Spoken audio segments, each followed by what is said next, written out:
श्री सीताराम चंद्राभ्याम नमः। युद्ध कांड 60वां सर्ग।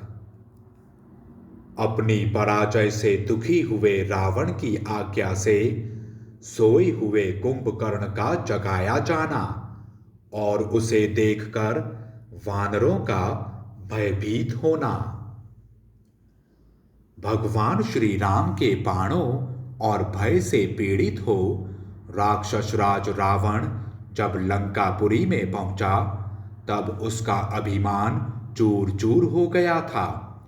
उसकी सारी इंद्रियां व्यथा से व्याकुल थीं। जैसे सिंह गजराज को और गरुण विशाल नाग को पीड़ित एवं पराजित कर देता है, उसी प्रकार महात्मा रघुनाथ जी ने राजा रावण को अभिभूत कर दिया था। भगवान श्री राम के बाण ब्रह्मदंड के प्रतीक जान पड़ते थे। उनकी दीप्ति चपला के समान चंचल थी। उन्हें याद करके राक्षस राज रावण के मन में बड़ी व्यथा हुई। सोने के बने हुए दिव्य एवं श्रेष्ठ सिंहासन पर बैठकर राक्षसों की ओर देखता हुआ रावण उस समय इस प्रकार कहने लगा। मैंने जो बहुत बड़ी तपस्या की थी वह सब अवश्य ही व्यर्थ हो गई, क्योंकि आज महेंद्र तुल्य पराक्रमी मुझ रावण को एक मनुष्य ने परास्त कर दिया।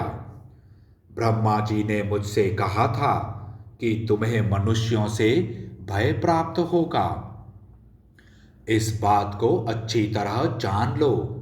उनका कहा हुआ यह घोर वचन इस समय सफल होकर मेरे समक्ष उपस्थित हुआ है। मैंने तो देवता, दानव, गंधर्व, यक्ष, राक्षस और सर्पों से ही अवध्य होने का वर मांगा था। मनुष्यों से अभय होने की वर याचना नहीं की थी।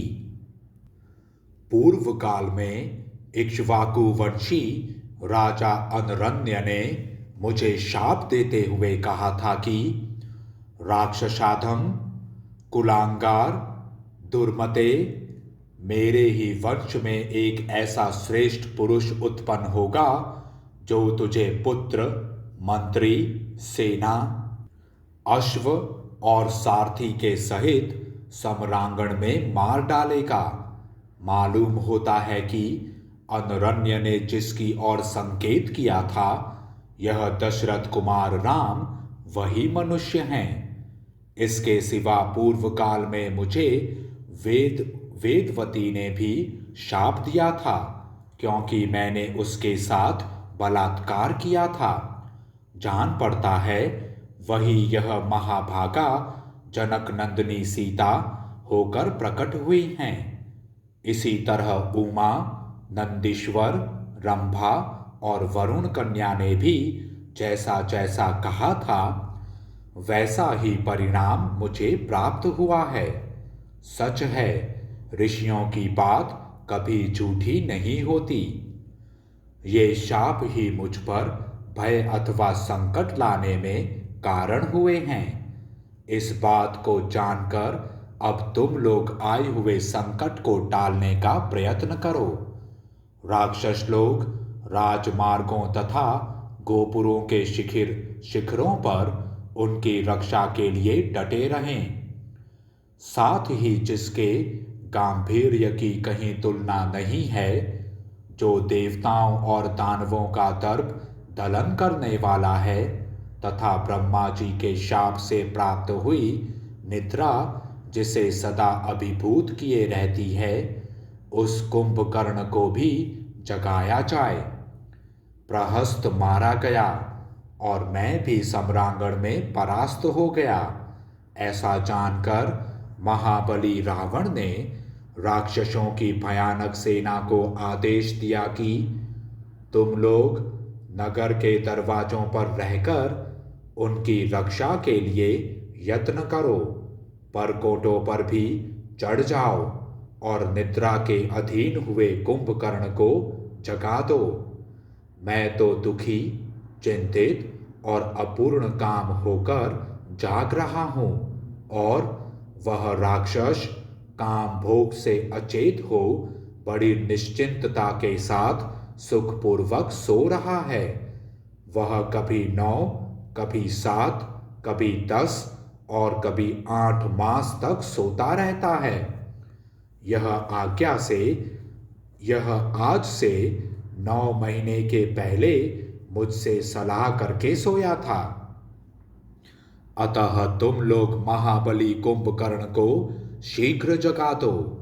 महाबाहु कुंभकर्ण सभी राक्षसों में श्रेष्ठ हैं। वह युद्ध स्थल में वानरों और उन राजकुमारों को भी शीघ्र ही मार डालेगा। समस्त राक्षसों में प्रधान यह कुंभकर्ण समर भूमि में हमारे लिए सर्वोत्तम विजय वैजयंती के समान है, किंतु खेद की बात है कि वह मूर्ख ग्राम्य सुख में आसक्त होकर सदा सोता रहता है। यदि कुंभकर्ण को जगा दिया जाए तो इस भयंकर संग्राम में मुझे राम से पराजित होने का शोक नहीं होगा। यदि इस घोर संकट के समय भी कुंभकर्ण मेरी सहायता करने में समर्थ नहीं हो रहा है, तो इंद्र के तुल्य बलशाली होने पर भी उससे मेरा प्रयोजन ही क्या है? मैं उसे लेकर क्या करूंगा? राक्षस राज रावण की वह बात सुनकर समस्त राक्षस बड़ी घबराहट में पड़कर कुंभकर्ण के घर गए। रक्त मांस का भोजन करने वाले वे राक्षस रावण की आज्ञा पाकर गंध, माल्य तथा खाने पीने की बहुत सी सामग्री लिए सहसा कुंभकर्ण के पास गए। कुंभकर्ण एक गुफा में रहता था जो बड़ी ही सुंदर थी, और वहां के वातावरण में फूलों की सुगंध छाई रहती थी। उसकी लंबाई चौड़ाई सब ओर से 1-1 योजन की थी तथा उसका दरवाजा बहुत बड़ा था। उसमें प्रवेश करते ही वे महाबली राक्षस कुंभकर्ण की सांस के वेग से सहसा पीछे को ठेल दिए गए। फिर बड़ी कठिनाई से पैर जमाते हुए वे पूरा प्रयत्न करके उस गुफा के भीतर घुसे। उस गुफा की फर्श में रत्न और सुवर्ण जड़े गए थे, जिससे उसकी रमणीयता बहुत बढ़ गई थी। उसके भीतर प्रवेश करके उन श्रेष्ठ राक्षसों ने देखा, भयानक पराक्रमी कुंभकर्ण सो रहा है। महानिद्रा में निमग्न हुआ कुंभकर्ण बिखरे हुए पर्वत के समान विकृतावस्था में सोकर खर्राटे ले रहा था। अतः वे सब राक्षस एकत्र हो उसे जगाने की चेष्टा करने लगे। उसका सारा शरीर ऊपर उठी हुई रोमावलियों से भरा था। वह सर्प के समान सांस लेता और अपने निःश्वासों से लोगों को चक्कर में डाल देता था। वहां सोया हुआ वह राक्षस भयानक बल विक्रम से संपन्न था। उसकी नासिका के दोनों छिद्र बड़े भयंकर थे। मुंह पाताल के समान विशाल था। उसने अपना सारा शरीर सैया पर डाल रखा था और उसकी देह से रक्त और चर्बी की सी गंध प्रकट होती थी। उसकी भुजाओं में बाजूबंद शोभा पाते थे। मस्तक पर तेजस्वी किरीट धारण करने के कारण वह सूर्य देव के समान प्रभापुंज से प्रकाशित हो रहा था। इस रूप में निशाचर श्रेष्ठ शत्रुदमन कुंभकर्ण को उन राक्षसों ने देखा। तदंतर उन महाकाय निशाचरों ने कुंभकर्ण के सामने प्राणियों के मेरु पर्वत जैसे ढेर लगा दिए, जो उसे अत्यंत तृप्ति प्रदान करने वाले थे। उन श्रेष्ठ राक्षसों ने वहां मृगों, भैंसों और सूअरों के समूह खड़े कर दिए तथा अन्न की भी अद्भुत राशि एकत्र कर दी। इतना ही नहीं, उन देवद्रोहियों ने कुंभकर्ण के आगे रक्त से भरे हुए बहुतेरे घड़े और नाना प्रकार के मांस भी रख दिए। तत्पश्चात उन्होंने शत्रु संतापी कुंभकर्ण के शरीर में बहुमूल्य चंदन का लेप किया, दिव्य सुगंधित पुष्प और चंदन सुंघाए, धूपों की सुगंध फैलाई, उस शत्रु दमन वीर की स्तुति की तथा जहां तहां खड़े हुए राक्षस मेघों के समान गंभीर ध्वनि से गर्जना करने लगे। इतने पर भी जब कुंभकर्ण नहीं उठा, तब अमर्ष से भरे हुए राक्षस चंद्रमा के समान श्वेत रंग के बहुत से शंख फूंकने तथा एक साथ तुमुल ध्वनि से गर्जना करने लगे। वे निशाचर सिंह नाद करने, ताल ठोंकने और कुंभकर्ण के विभिन्न अंगों को झकझोरने लगे। उन्होंने कुंभकर्ण को जगाने के लिए बड़े जोर जोर से गंभीर ध्वनि की, शंख, भेरी और पणव बजाने लगे। ताल ठोंकने, गर्जने और सिंहनाद का शब्द सब और गूंज उठा। वह तुमुलनाद सुनकर पक्षी समस्त दिशाओं की ओर भागने और आकाश में उड़ने लगे। उड़ते उड़ते वे सहसा पृथ्वी पर गिर पड़ते थे। जब उस महान कोलाहल से भी सोया हुआ विशालकाय कुंभकर्ण नहीं जग सका, तब उन समस्त राक्षसों ने अपने हाथों में भुशुंडी, मूसल और गदाएं ले ली। कुंभकर्ण भूतल पर ही सुख से सो रहा था। उसी अवस्था में उन प्रचंड राक्षसों ने उस समय उसकी छाती पर पर्वत शिखरों, मूसलों, गदाओं, मुदगरों और मुक्कों से मारना आरंभ किया, किंतु राक्षस कुंभकर्ण की निश्वास वायु से प्रेरित हो वे सब निशाचर उसके आगे ठहर नहीं पाते थे। तदंतर अपने वस्त्रों को खूब कसकर बांध लेने के पश्चात वे भयानक पराक्रमी राक्षस, जिनकी संख्या लगभग 10,000 थी, एक ही समय कुंभकर्ण को घेर कर खड़े हो गए और काले कोयले के ढेर के समान पड़े हुए उस निशाचर को जगाने का प्रयत्न करने लगे। उन सब ने एक साथ मृदंग, पणव, भेरी, शंख और कुंभ बजाने आरंभ किए। इस तरह वे राक्षस बाजे बजाते और गरजते रहे, तो भी कुंभकर्ण की निद्रा नहीं टूटी। जब वे उसे किसी तरह जगा न सके, तब उन्होंने पहले से भी भारी प्रयत्न आरंभ किया। वे घोड़ों, ऊंटों, गधों और हाथियों को डंडों, कोड़ों तथा अंकुशों से मार मार कर उसके ऊपर ठेलने लगे। सारी शक्ति लगाकर भेरी, मृदंग और शंख बजाने लगे तथा पूरा बल लगाकर उठाए गए बड़े बड़े काष्ठों के समूहों, मुदगरों और मूसलों से भी उसके अंगों पर प्रहार करने लगे। उस महान कोलाहल से पर्वतों और वनों सहित सारी लंका गूंज उठी, परंतु कुंभकर्ण नहीं जागा, नहीं जागा। तदंतर सब और सहस्त्रों धौंसे एक साथ बजाए जाने लगे। वे सब के सब लगातार बजते रहे। उन्हें बजाने के लिए जो डंडे थे वे सुंदर सुवर्ण के बने हुए थे। इतने पर भी शाप के अधीन हुआ वह अतिशय निद्रालु निशाचर नहीं जागा। इससे वहां आए हुए सब राक्षसों को बड़ा क्रोध हुआ। फिर वे रोष से भरे हुए सभी भयानक पराक्रमी निशाचर उस राक्षस को जगाने के लिए पराक्रम करने लगे। कोई धौंसे बजाने लगा, कोई महान कोलाहल करने लगे, कोई कुंभकर्ण के सिर के बाल नोचने लगे और कोई दांतों से उसके कान काटने लगे।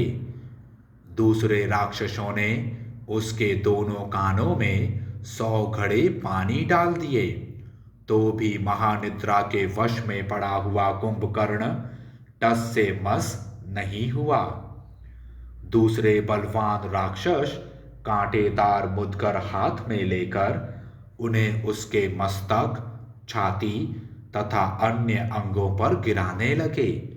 तत्पश्चात रस्सियों से बंधी हुई शतघ्नियों द्वारा उस पर सब ओर से चोटें पड़ने लगी।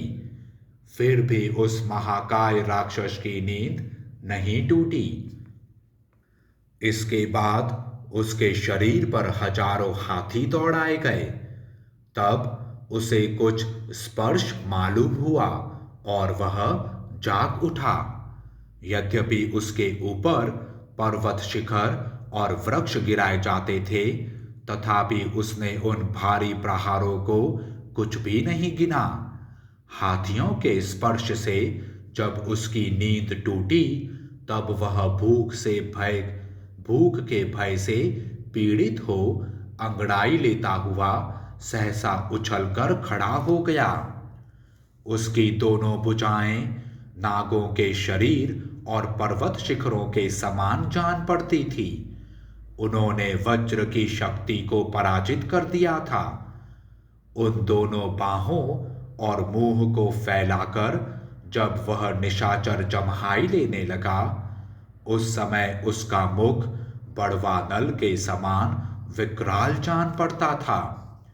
जम्हाई लेते समय कुंभकर्ण का पाताल जैसा मुख मेरु पर्वत के शिखर पर उगे हुए सूर्य के समान दिखाई देता था। इस तरह जम्हाई लेता हुआ वह अत्यंत बलशाली निशाचर जब जागा, तब उसके मुख से जो सांस निकलती थी वह पर्वत से चली हुई वायु के समान प्रतीत होती थी। नींद से उठे हुए कुंभकर्ण का वह रूप प्रलय काल में समस्त प्राणियों के संहार की इच्छा रखने वाले काल के समान जान पड़ता था। उसकी दोनों बड़ी बड़ी आंखें प्रज्वलित अग्नि और विद्युत के समान दीप्तिमती दिखाई देती थी। वे ऐसी लगती थी मानो दो महान ग्रह प्रकाशित हो रहे हों। तदंतर राक्षसों ने वहां जो अनेक प्रकार की खाने पीने की वस्तुएं प्रचुर मात्रा में रखी गई थी, वे सब की सब कुंभकर्ण को दिखाईं। वह महाबली राक्षस बात की बात में बहुतेरे भैंसों और सुअरों को चट कर गया। उसे बड़ी भूख लगी थी, अतः उसने भरपेट मांस खाया और प्यास बुझाने के लिए रक्तपान किया।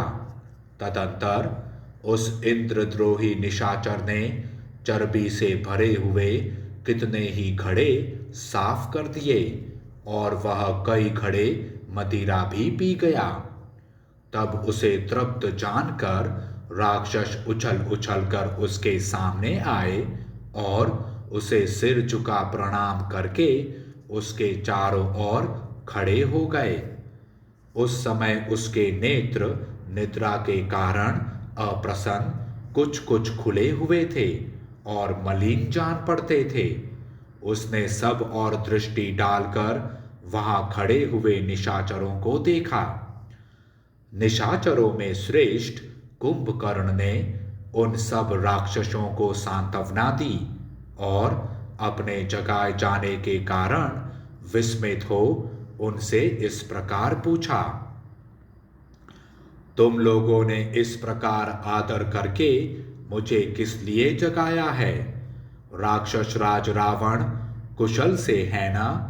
यहाँ कोई भय तो नहीं उपस्थित हुआ है, अथवा निश्चय ही यहाँ दूसरों से कोई महान भय उपस्थित हुआ है, जिसके निवारण के लिए तुम लोगों ने इतनी उतावली के साथ मुझे जगाया है।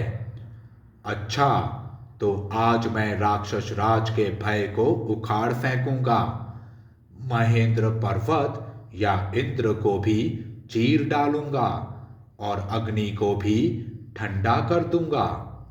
मुझ जैसे पुरुष को किसी छोटे मोटे कारणवश नींद से नहीं जगाया जाएगा, अतः तुम लोग ठीक ठीक बताओ, मेरे जगाए जाने का क्या कारण है। शत्रुसूदन कुंभकर्ण जब रोष में भरकर इस प्रकार पूछने लगा, तब राजा रावण के सचिव यूपाक्ष ने हाथ जोड़कर कहा, महाराज, हमें देवताओं की ओर से तो कभी कोई भय हो ही नहीं सकता। इस समय केवल एक मनुष्य ने तुमुल भय प्राप्त हुआ है, जो हमें सता रहा है। राजन, इस समय एक मनुष्य से हमारे लिए जैसा भय उपस्थित हो गया है, वैसा तो कभी दैत्यों और दानवों से भी नहीं हुआ था। पर्वताकार वानरों ने आकर इस लंकापुरी को चारों ओर से घेर लिया है। सीताहरण से संतप्त हुए श्री राम की ओर से हमें तुमुल भय की प्राप्ति हुई है। पहले एक ही वानर ने यहाँ आकर इस महापुरी को जला दिया था और हाथियों तथा साथियों सहित राजकुमार अक्ष को भी मार डाला था। श्री राम सूर्य के समान तेजस्वी हैं। उन्होंने देव शत्रु पुलस्त्य कुलनंदन साक्षात राक्षस राज रावण को भी युद्ध में हराकर जीवित छोड़ दिया और कहा, लंका को लौट जाओ।